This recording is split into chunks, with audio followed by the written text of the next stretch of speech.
Je m'appelle Vera Texera, je suis infirmière clinicienne au centre de service ambulatoire de la rhumatologie à l'HFR. Puis je suis ici aujourd'hui pour vous présenter mon projet de formation sur une consultation infirmière en rhumatologie. Voilà. Alors une petite table de matière, on va commencer, je vais vous parler un tout petit peu du concept de bonne pratique. C'est quelque chose qu'on utilise au quotidien. Après, un peu de méthodologie avec le contexte, la problématique, la question de recherche, objectifs et hypothèses du projet. Une petite recherche de littérature EBN. Et puis finalement, on va vraiment entrer dans le chaud du sujet. On va parler d'éducation thérapeutique du patient, le déroulement de la consultation infirmière et puis pour finir, mon rôle de clinicienne. Alors en cherchant un peu le concept de bonne pratique, c'est quelque chose qu'on utilise au quotidien, je me suis rendu compte que ce n'était pas très facile à trouver. Je suis tombée déjà sur un concept de Wikipédia, alors pas très UBN, vous allez me dire, qui dit que une bonne pratique, c'est un ensemble de comportements qui sont indispensables à une société. Et puis qu'on les met ensemble sous un guide de bonne pratique, tout simple. Après, je suis allée un tout petit peu plus loin. Et puis selon la revue de recherche en soins infirmiers, ils nous disent que c'est une pratique confrontée à des écrits validés, en tenant compte d'une approche réaliste sur le terrain, et puis qui répond aux besoins du patient. Et puis bien sûr, cette pratique, elle va utiliser des informations issues de la recherche et des études systématiques. Et puis encore, en cherchant encore un tout petit peu plus, je suis tombée sur un concept de la Haute Autorité de Santé qui nous dit que les recommandations professionnelles sont des propositions développées selon une méthodologie rigoureuse pour trouver les soins les plus appropriés aux besoins des patients. Et puis, ils sont produits d'une démarche rigoureuse, reposant sur les résultats de recherche, sur la littérature scientifique, les avis d'experts et puis aussi des enquêtes de pratique. Voilà. Pour vous parler un tout petit peu du contexte de mon projet, en 2011, le service ambulatoire de rhumatologie a élargi ses prestations en ouvrant une chambre de perfusion que pour les patients ayant une pathologie rhumatoïde. Et puis dans cette salle de perfusion, on fait de produits biologiques, c'est-à-dire des perfusions intraveineuses qui vont agir directement sur le système immunitaire. Ce graphique, il montre un peu l'évolution des perfusions. En 2012, on a fait plus ou moins 540. En 2013, 640. Et puis en 2014, on a augmenté à 711. Et puis là, en 2015, jusqu'à fin mai, on a déjà fait plus ou moins 320. Alors on peut quand même voir, excusez-moi, qu'il y a quand même une certaine évolution. Alors, ayant 2 ans d'expérience à la salle de perfusion en tant qu'infirmière, toute l'équipe multidisciplinaire s'est rendue compte que les patients manquaient d'informations par rapport à ces traitements biologiques, les contre-indications, les effets secondaires. Et puis ce manque d'informations engendre du stress, l'angoisse, des questionnements multiples, même des patients qui ont décidé d'arrêter les perfusions parce qu'ils ne connaissaient pas, ils avaient trop peur. Alors, pour développer mon projet, j'ai choisi de me focaliser sur la méthode parce que je me suis dit, en créant un processus de soins clair avec une démarche éducative, je peux déjà résoudre quelques problèmes de milieu, puis de main-d'œuvre et de matériel. Alors, je suis partie sur la méthode. Ensuite, j'ai posé ma question de recherche. En quoi une consultation infirmière va-t-elle améliorer l'accompagnement des patients suivis en ambulatoire souffrant d'une polyarthrite rhumatoïde par l'équipe infirmière? J'ai choisi la polyarthrite rhumatoïde parce que c'est la plus représentative des maladies. Elle touche environ 80% de nos patients qui sont suivis en ambulatoire. Ensuite, l'objectif. Dans 1 an, au moins 50% des patients souffrant d'une PR, une polyarthrite rhumatoïde, et débutant un traitement biologique bénéficient d'un accompagnement thérapeutique au moyen d'une consultation infirmière en rhumatologie. Ensuite, les hypothèses, je vous passe assez vite. En introduisant l'éducation thérapeutique au moyen d'une consultation infirmière, nous allons augmenter la satisfaction et l'accompagnement des patients. Et aussi, nous allons améliorer la satisfaction de l'équipe infirmière. C'était aussi un objectif, c'est de rassurer l'équipe infirmière, pouvoir leur donner des outils pour développer, pour donner les informations pertinentes aux patients. Alors, si on regarde un peu les littératures, mon dossier EBN, j'ai retenu 2 articles centraux. Une recherche de littérature internationale qui était composée de 37 articles, et puis encore des recommandations européennes. Cette première analyse littérature dit que l'ETP, l'éducation thérapeutique du patient, en rhumatologie réalisée par des programmes d'éducation psychoéducatifs, est efficace en termes d'acquisition de connaissances, de compétences et d'amélioration psychologique, ce qui va répondre à la problématique du terrain. Selon la Ligue européenne contre le rhumatisme, les patients doivent pouvoir consulter une infirmière pour l'éducation et augmentation de connaissances sur la maladie et sa gestion tout au long de leur maladie. Les patients doivent aussi avoir accès aux consultations infirmières pour améliorer la continuité, la communication et la satisfaction dans les soins. Et puis, ils ont tout un chapitre dédié à l'équipe infirmière aussi. Ils nous disent que les infirmières doivent promouvoir l'autogestion et l'autocontrôle de la maladie, se baser sur des protocoles et guidelines et être encouragées à élargir leur rôle en offrant des soins et l'éducation thérapeutique. Alors, selon la littérature, le concept d'éducation thérapeutique, c'était le meilleur moyen de débuter la consultation, alors je l'ai pris pour faire mon processus de consultation infirmière. Alors, il s'agit d'un processus permanent, intégré dans les soins et centré sur le patient, qui vise à aider les patients à acquérir ou maintenir les compétences pour gérer au mieux leur vie quotidienne. Comme finalité, l'éducation thérapeutique, c'est l'amélioration de la santé du patient, sa qualité de vie et celle de ses proches, et puis aussi l'acquisition et maintien des compétences d'auto-soin et de compétences d'adaptation à la maladie.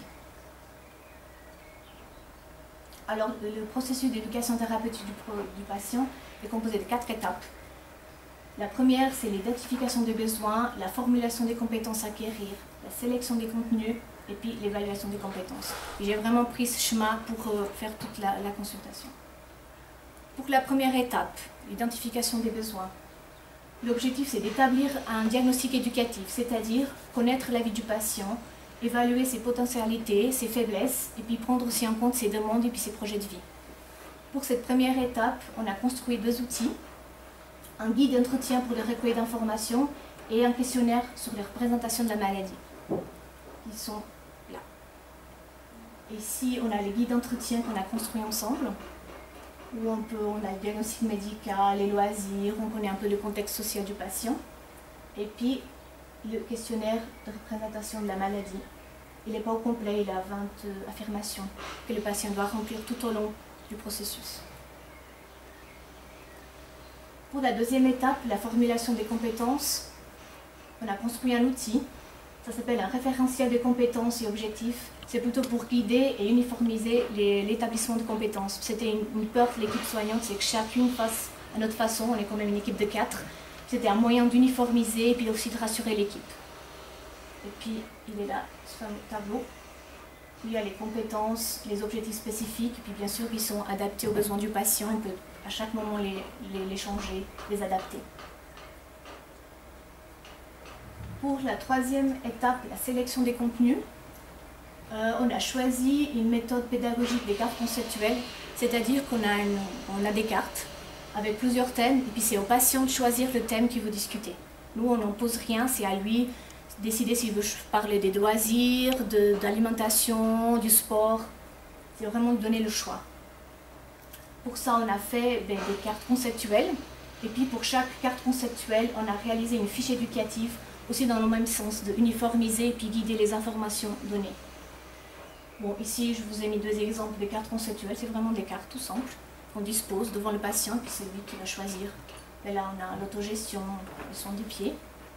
Et puis, encore une fois, pour chaque carte conceptuelle, on aura une fiche éducative. Voilà, avec des conseils, vraiment des astuces simples pour nous guider à donner les informations. On a réalisé en tout 9 cartes conceptuelles et 9 fichiers informatifs. Et puis finalement, l'évaluation des compétences. Pourquoi? Pour s'assurer la pertinence du diagnostic éducatif, pour permettre aux patients de s'exprimer, bien sûr, et puis aussi s'assurer de l'acquisition des compétences. Pour cette dernière étape, on a fait comme outil, on a un feedback après chaque séance d'éducation thérapeutique. On a un questionnaire de satisfaction destiné aux patients, et puis on va aussi utiliser l'évolution du questionnaire sur les représentations de la maladie pour voir un peu l'évolution, comment ça se passe pour lui. Ici, on a la fiche de suivi de la consultation infirmière, où à la fin, on a l'évaluation des TP. par le patient, le feedback. Et puis ici, on a le questionnaire de satisfaction pour les patients. On a encore fait un questionnaire de satisfaction pour les collaborateurs, pour les collègues, pour savoir un peu les difficultés, puis savoir leur avis. Puis ces 3 outils, le questionnaire de représentation de la maladie et les 2 questionnaires de satisfaction, ils vont former les indicateurs du projet. Alors concrètement, comment ça se passe? La première consultation, elle aura lieu avant le traitement biologique.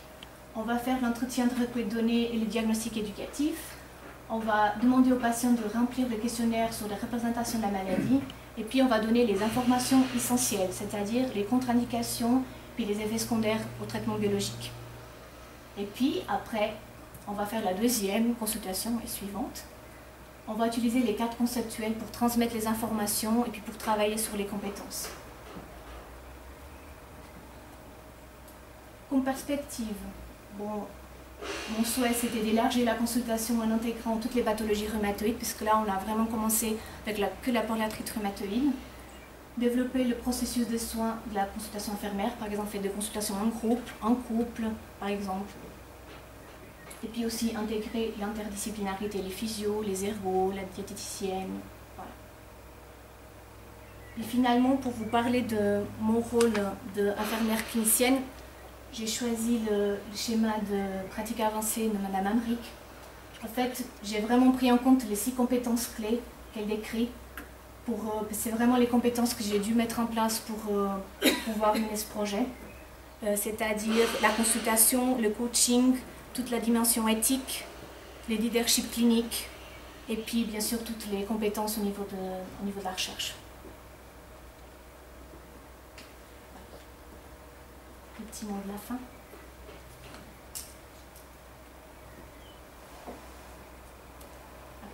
Et puis un tout grand merci avec la bibliographie. Merci.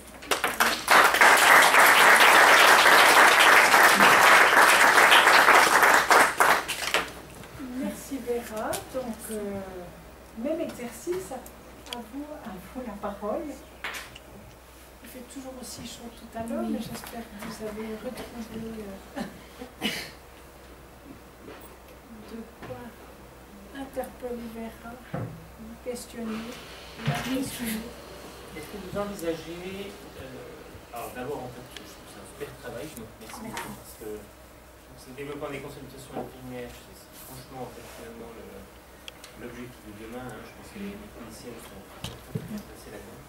Et avec le développement et la démographie vieillissante, je pense que le nombre de consultations, en particulier rhumatologiques, effectivement va être nettement en augmentation.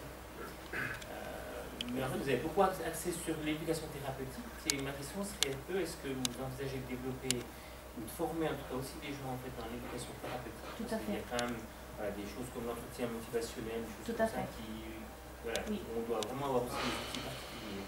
Oui, tout à fait. C'est dans les projets futurs. C'est vrai que là, j'ai pris vraiment un schéma simple, déjà parce que mes collègues, puis moi non plus, on n'est pas formés en éducation thérapeutique. C'est pour ça que j'ai fait tous des outils assez simples. Mais dans le futur, oui, on aimerait bien se former toutes les 4. On est 4 actuellement en éducation thérapeutique. Oui. Tout à fait. Moi, j'ai une question. Dans ce que tu as fait là, vraiment, encore, je me rejoins à Karine pour te féliciter parce que l'ayant aussi déjà pratiqué le fait de mettre en place une consultation infirmière, je sais que c'est un défi en soi, et donc bravo.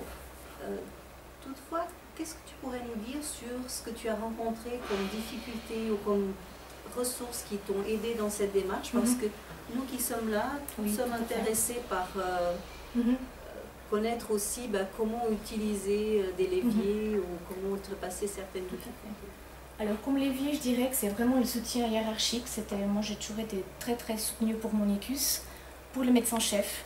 Il a toujours bien soutenu le projet, puis aussi pour la direction de la chefère. Alors, ce qui m'a permis de bien évoluer, bien montrer la plus-value du projet. Comme obstacle, bon, c'est vrai que la chefère, il a eu beaucoup d'organisations institutionnelles, on a changé, on a eu beaucoup de changements. Pour vous dire, j'ai commencé ma formation en étant infirmière clinicienne en rhumatologie et neuroréhabilitation. J'ai fini ma formation de clinicienne en étant infirmière clinicienne en rhumatologie, neuroréhabilitation et stropunite. Et puis là, actuellement, je suis infirmière clinicienne que pour la rhumatologie. Alors tout ça, c'est vraiment des énormes changements.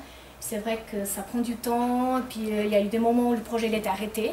Mais il est arrêté à ce moment-là, parce que malheureusement, je n'arrive pas à trouver une salle pour pouvoir accueillir les patients, puis avoir un moment privilégié avec eux. Mais voilà, petit à petit, ça ouvre les portes quand même, je dirais. Alors, moi je trouve, en tout cas, le soutien hiérarchique et puis toute la formation espace compétences, toute la recherche de littérature, aussi pouvoir nous montrer comme clinicienne, c'était vraiment un très bon point pour le développement du projet.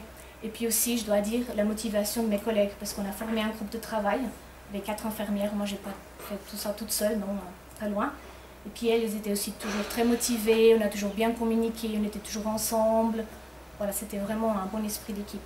Même si à la fin j'ai eu énormément de retard au niveau de mon diagramme de Gantt, parce que j'ai eu 2 mois de retard pour qu'ils me rendent les fiches éducatives. Après le temps de les corriger, de les faire valider, tout ça. Moi je dirais que c'était une très bonne expérience quand même le travail de groupe et puis le travail en équipe. Voilà, j'ai énormément appris. Et tu as animé comment ces travails de groupe? Tu as fait des focus group, des questionnaires? Oui, des questionnaires, on a fait des réunions ensemble où j'ai présenté le projet. Au début, j'ai fait un peu des représentations aussi pour mes collègues. Si je lui parlais de consultation, qu'est-ce que ça voulait dire pour elle. Alors on a fait tout ce travail-là. J'ai fait le processus avec elle, j'ai montré, j'ai présenté, et puis je les ai vraiment intégrés dans le processus. Je les ai invités à participer en créant les fiches éducatives, à analyser les articles avec moi, à choisir les thèmes. Parce que les thèmes, ils ont été retirés d'une étude européenne, mais nous, on a adapté à nos besoins. Alors, je les ai rencontrés tous les 15 jours, on avait des rencontres. Et puis, on discutait ensemble, ce thème-là, est-ce que vous croyez que c'est pertinent? Oui, moi, j'ai eu un patient qui m'a demandé des questions sur les loisirs, alors je trouve que c'est pertinent de... Et puis, on a fait tout ce travail dynamique entre nous. C'était très, très intéressant. Je ne sais pas si ça répond à votre question. Merci. Juste une question, est-ce que vous êtes partie aussi du besoin du client, du patient que vous recevez? Donc le point de départ était là ou c'était un point de départ infirmier, bon, de toute façon à la base? Oui, en fait c'est qu'on a débuté la salle de perfusion, alors on a commencé tout de suite à passer de ces traitements. Puis petit à petit on s'est rendu compte qu'ils ne savaient pas du tout de quoi il s'agissait, ils nous posaient des questions que nous aussi on ne savait pas répondre, parce qu'on n'avait pas été formés pour. Et puis là, c'était vite le besoin de faire quelque chose, une démarche vraiment infirmière pour pouvoir répondre aux besoins des patients. C'est quand même des traitements très très lourds qui font pendant toute leur vie, des maladies chroniques qui durent des années.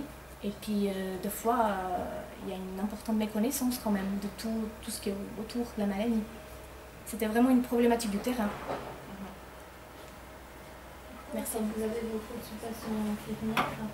Vous partez du besoin du patient, vous partez vous de ce que vous voulez amener dans cette consultation infirmière, en partant du fait que c'était un besoin patient avant. Oui. Et dans la conduite de l'entretien, de la consulte. Oui, alors la première consultation, elle est entre guillemets obligatoire. C'est le médecin qui convoque le patient. C'est vraiment pour qu'on puisse leur expliquer les effets secondaires et puis les contre-indications au traitement. Ça, c'est vraiment la base. Et puis après, on va lui parler de notre concept d'éducation thérapeutique. Et puis s'ils sont intéressés, ils peuvent continuer. S'ils ne sont pas intéressés, on n'en discute plus. Puis après, pour la suite, la deuxième consultation est suivante. S'ils veulent toujours continuer, oui, c'est à eux de choisir le thème qu'ils veulent discuter. Et puis nous aussi, avec les questionnaires qu'on passe, on va un peu savoir, ben là peut-être qu'il faut insister sur quelque chose. Et puis gentiment, on va essayer aussi d'amener les sujets, les thèmes. En tout cas, on compte faire comme ça. À essayer. Merci. Oui. Donc vous avez ça en même temps qu'en fait vous avez les perfusions, c'est avant, après, comment vous organisez ça en fait? Ou est-ce qu'ils viennent exprès en fait que pour la consultation infirmière d'éducation thérapeutique?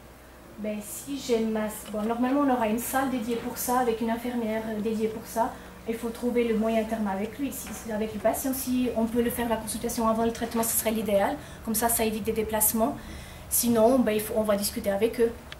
Voir un peu, on essaie d'avoir quand même une certaine souplesse. C'est vrai que les patients qui doivent venir une fois par mois déjà faire ces traitements biologiques, si en plus ils doivent venir en consultation, c'est un peu compliqué. C'est pour ça qu'on aimerait une certaine souplesse aussi. Puis là, pour vous dire, on a reçu une dotation de 40% pour les infirmières, pour qu'on puisse vraiment développer ce projet, puis avoir une certaine souplesse.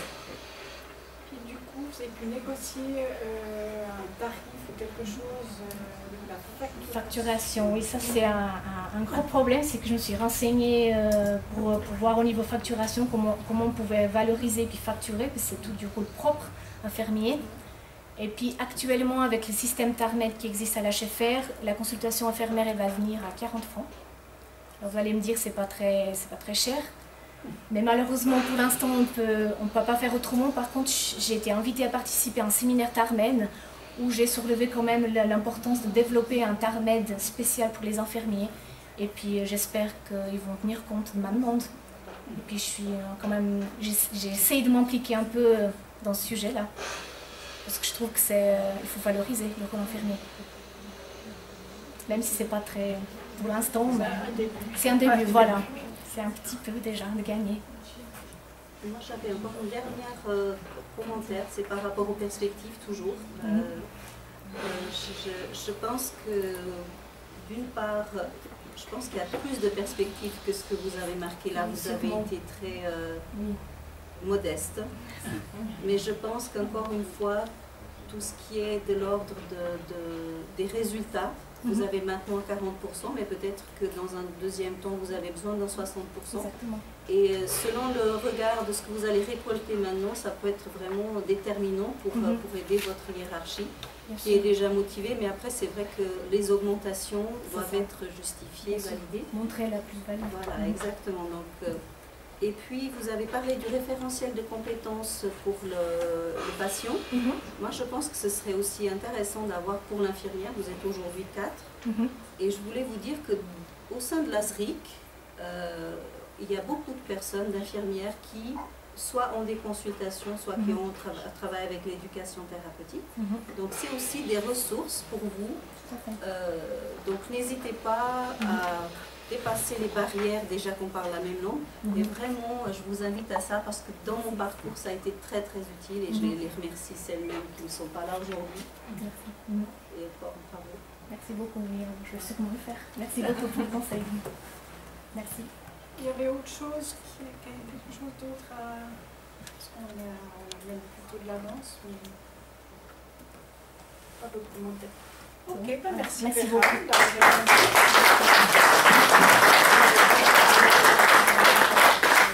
On va rester 30 secondes ici. Nadia, vous pouvez venir, comme ça aussi encore un petit quelque chose.